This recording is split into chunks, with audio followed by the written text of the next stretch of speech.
সুপ্রিয় ভাই ও বোনেরা, সবাইকে ভালোবাসা এবং শুভেচ্ছা জানিয়ে ইতিহাসের দুইজন বিখ্যাত মানুষের দুটো কথা নিয়ে আমি আজকে আলোচনা করব। তো প্রথম যাকে আপনাদের সামনে উপস্থাপন করব, ইনি হলেন জিনো অফ সিটিয়াম। এই দেখুন, উনার ফটো আপনাদেরকে দেখাচ্ছি। জিনো অফ সিটিয়াম উনি হচ্ছেন একজন গ্রিক ফিলোসোফার। উনি ছিলেন founder of Stoic school of philosophy. ঠিক আছে? তো উনি স্টোইক ফিলোসফির প্রতিষ্ঠাতা। স্টোইক ফিলোসফি আজকের যুগে পৃথিবীর বিভিন্ন মানুষকে আহ, প্রভাবিত করছে। হাজার হাজার লক্ষ লক্ষ মানুষ স্টোইক ফিলোসফারদের দ্বারা প্রভাবিত। এর মধ্যে আমি একজন অন্যতম। হ্যাঁ, Stoic philosophy open my eyes. It is based on self improvement and self improvement, wisdom, and other things, specially morals virtues. নৈতিকতা, আত্ম উন্নয়ন, মানবিকতা, ন্যায়, সুবিচার, এই সমস্ত গুণাবলীর উপর প্রতিষ্ঠিত হচ্ছে স্টোইক ফিলোসফি। তো আমি আমার এই চ্যানেলে স্টোইকদের বেশ কিছু আম, বিষয় নিয়ে আমি আলোচনা করেছি। আপনারা এইগুলো আমার অন্যান্য ভিডিওগুলোতে দেখতে পাবেন। তো উনি হচ্ছেন জিনো অফ সিটিয়াম। এইভাবেই উনি পরিচিতি লাভ করেছেন। আর উনি হচ্ছেন Stoic, father of stoic philosophy. তো স্টোইক, জিনো অফ সিটিয়াম নিয়ে অ্যানাদার ডে বিস্তারিত আলোচনা করব। তো উনার সেই বিখ্যাত উক্তিটি আপনাদের সামনে আমি স্ক্রিনে হাজির করছি। হ্যাঁ, দেখুন, এখানে উনি কি বলেছেন? ইফ ইউ লে ভায়োলেন্ট হ্যান্ডস অন মি, তুমি যদি আমাকে আঘাত করো, you will have my body, you will have my body, but my mind will remain with stilpo. আচ্ছা, এটা হচ্ছে যে you could torture me, you could torture Zeno, but you cannot, and you can own Zeno's body, but we cannot control his minds. আচ্ছা, এইটার সহজ সার কথা হলো, আপনি যদি আমাকে টর্চার করেন, নির্যাতিত করেন, নির্যাতন করতে করতে যদি আমাকে মেরে ফেলেও দেন, তাহলে আপনি আমার বডিটাকে, হ্যাঁ, বডিটাকে নিতে পারবেন, কিন্তু আমার আত্মা বা আমার মন বা আমার আনুগত্যকে আপনি কখনোই পরাজিত করতে পারবেন না, কখনোই আপনার নিয়ন্ত্রণাধীনে নিয়ে যেতে পারবেন না। আপনি মারতে মারতে আমাকে শেষ করে ফেলে দিতে পারেন, মারতে মারতে আমাকে মেরে ফেলে দিয়ে আমার ডেড বডি আপনি নিতে পারেন, কিন্তু আমার তো আনুগত্য আপনি নিতে পারবেন না।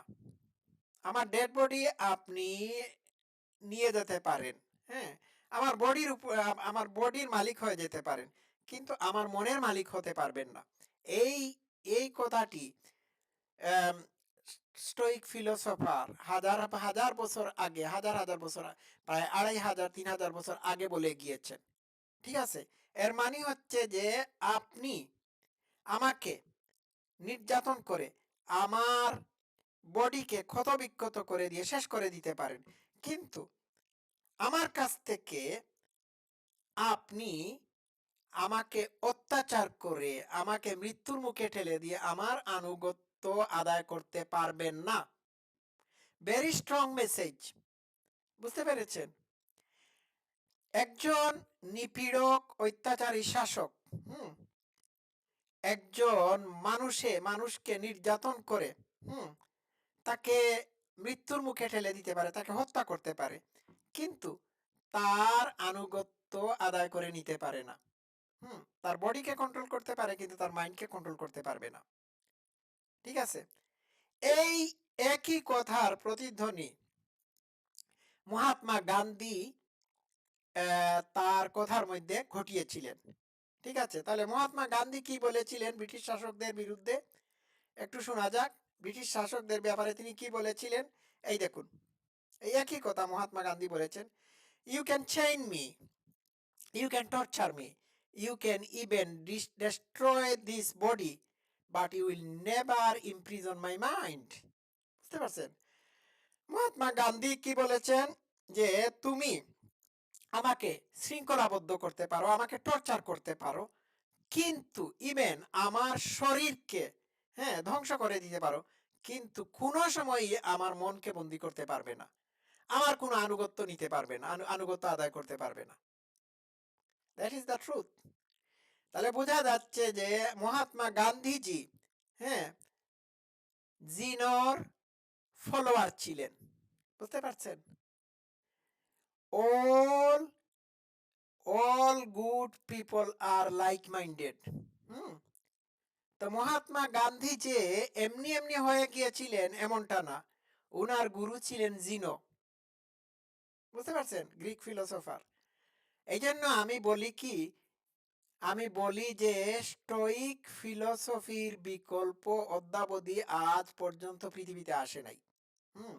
আপনারা বুদ্ধিজম বলুন, কনফুসিয়াজম কনফুসিয়াসের ফিলোসফি বলুন, আর কি জানি রুমির ফিলোসফি বলে থাকুন না কেন, এই সবগুলোর মধ্যে আপনারা স্টোইক ফিলোসফির প্রতিধ্বনি পাবেন। বুঝতে পারছেন? পৃথিবীর যা কিছু ভালো, মঙ্গলময়, কল্যাণকর সবই স্টোইক ফিলোসফির অন্তর্ভুক্ত। চিন্তা করে দেখুন, আমাদের মহাত্মা গান্ধী, হ্যাঁ, জিনর কথার প্রতিধ্বনি করেছেন। ঠিক আছে?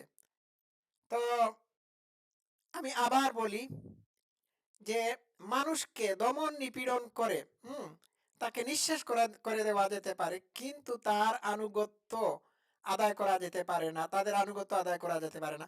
আপনি একজন মানুষ বা একটি গোষ্ঠীকে শারীরিকভাবে ভাবে নির্যাতন করে তাদেরকে দুনিয়া থেকে বিদায় করে দিতে পারবেন, হ্যাঁ, নিশ্চিহ্ন করে দিতে পারবেন, কিন্তু তাদের আদর্শ বা আইডিওলজিকে আপনারা মানে কেউ কেউ নষ্ট করতে পারবে না। যেমন ধরুন, আমাকে শারীরিকভাবে টর্চার করে, হ্যাঁ, আমাকে মেরে ফেলে দেওয়া যেতে পারে, কিন্তু আমি যে আদর্শ বিশ্বাস করি, আমি যে ফিলোসফি ধারণ করে থাকি, সেই ফিলোসফিকে ধ্বংস করা যাবে না। আমাকে দুনিয়া থেকে সরিয়ে দিলে পরেও আমার ফিলোসফি, আমি যেটি বিশ্বাস করতাম, এটি চির উজ্জ্বল থাকবে। এটাই হচ্ছে আসল কথা। হুম। তো এই যে মহাত্মা গান্ধী স্টোইক ফিলোসোফারের কাছ থেকে যে অনুপ্রেরণা পেয়েছিলেন, এই অনুপ্রেরণা ভারতের স্বাধীনতা যুদ্ধকে শক্তি জুগিয়েছে। বুঝতে পারলেন? চিন্তা করে দেখুন, how we are interrelated. Hmm. Mahatma Gandhi অবশ্য লিও টলস্টয়ের নন ভায়োলেন্স ফিলোসফিকেও ফলো করতেন, এটি তিনি স্বীকার করেছেন। ঠিক আছে? তো আমি খুবই অবাক হয়েছি যে মহাত্মা গান্ধীর এই কথাটি জিনোর জিনোর কথার প্রতিধ্বনি হিসাবে পেয়ে বুঝাইতে পারলাম। আমি তো ভাবছিলাম যে না, এটা মহাত্মা গান্ধীর original speech, but it's not. বুঝতে পারলেন?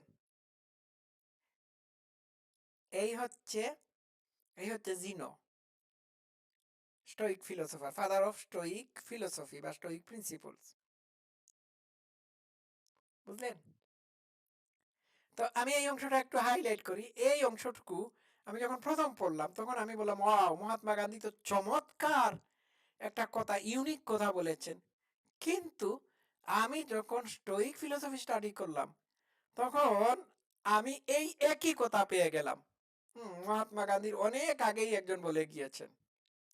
এই কথাটির মধ্যে গভীর একটা মেসেজ আছে।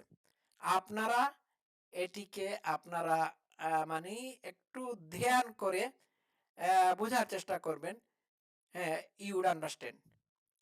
তো অনেক কথা বললাম, আজকে এই পর্যন্ত থাকুক। সবাই ভালো থাকবেন। Love you all.